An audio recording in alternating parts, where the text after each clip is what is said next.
Your Majesty at your service. Welcome to Fairyqueen Talks. Thank you for tuning in to another episode of my podcast, Keepsakes. Christmas and New Year's have both fallen on Fridays in 2020. And because I usually record on Thursdays, I've been creating my episodes on Christmas and New Year's Eve. So as I'm recording this, I'm all dressed up and ready to eat and party with my family as soon as I'm done recording. So when you get to hear this, you should already be in 2021. So Happy New Year!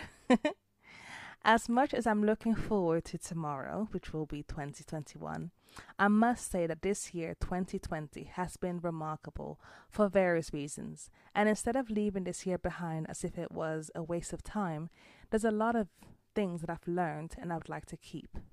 A keepsake is something that you keep to help you remember a person, place, or event, a memento or souvenir.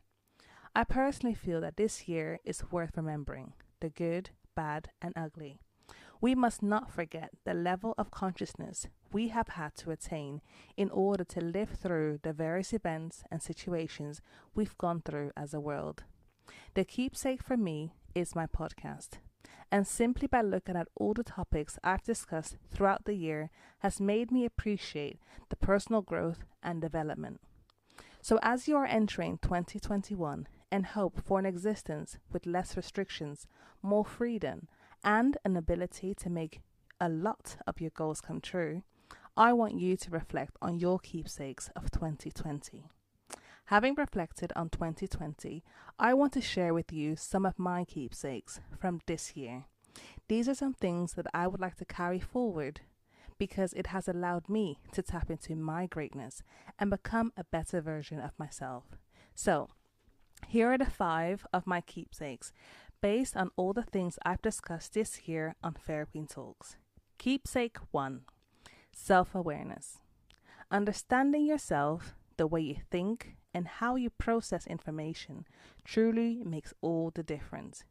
Because of my level of self-awareness, I knew I would go mad if I had to enter quarantine and only focus on being home. Before the restrictions, I was on maternity leave. However, I had a social life. I attended Keep in Touch days at work, and I was involved in various voluntary work. I work best, feel my best, and am my best when I'm in a service to others. Of course, my main priority is my family unit. However, I also like to be involved in my local community. The level of service I have done during quarantine has become digital, and adopting this way of working has made a positive difference in my well-being. When your self-awareness is high, you can identify things that may trigger you before it actually triggers you. Keepsake number 2. Health is wealth. All I hear when it comes to COVID-19 is underlying health conditions. This has heightened my awareness and keenness to understand and be aware of my personal health. Whether you believe the virus is real or not, people are dying and getting sick. I don't want to put my health at risk and make sure I protect myself and my household. Because I have felt unwell before, because of various reasons, I've always appreciated having good health. To have a good quality of life, we need to make sure that we look after our health and protect ourselves from even catching this virus. Keepsake number 3.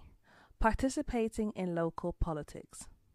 There are those who complain and there are those who will do something about their complaints. I've come to a conclusion that people who take their electoral rights seriously are in a position to make their genuine complaints into genuine change. I cannot comprehend those who don't walk the talk. So if you're not happy about the political affairs in the local area, your country, or the world, make sure that you become the difference. Make sure that your voice is heard, vote, and support politicians, people, organizations that care about the things that you care about. This leads me to my keepsake number 4. Fight for causes that you genuinely believe in.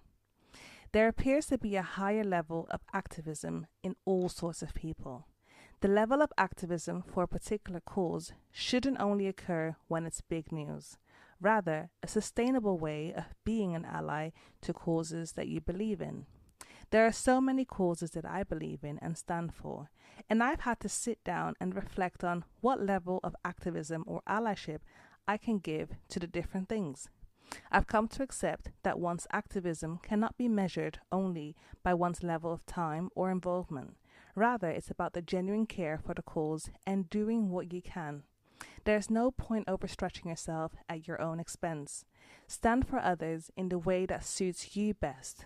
I'm blessed that my career allows me to be an ally to others, but I've met so many people who support me in my role and have completely different careers. You can make a difference for causes that you believe in your home, at work, local community, and even the world. My last keepsake is number 5, self-care. The last keepsake for me is self-care.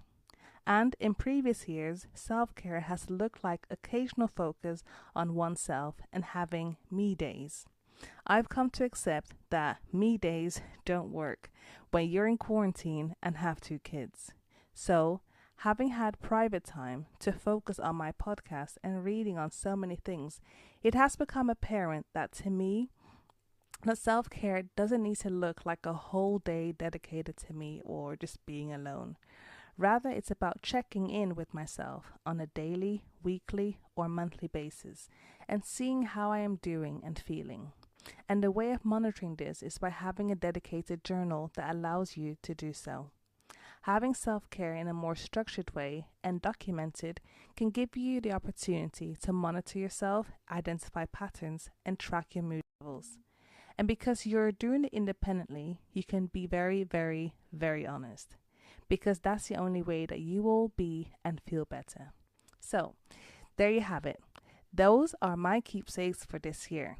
What are some of your keepsakes of 2020? What do you want to remember about last year? As you go forward this year, 2021, I want to invite you to stay tuned to Fairyqueen Talks and continue on your journey of greatness. I have set goals for this year, as I'm sure you have. So stay tuned in 2021 for content that will help the both of us to keep hopeful and stay focused on what we have set to do. Happy New Year!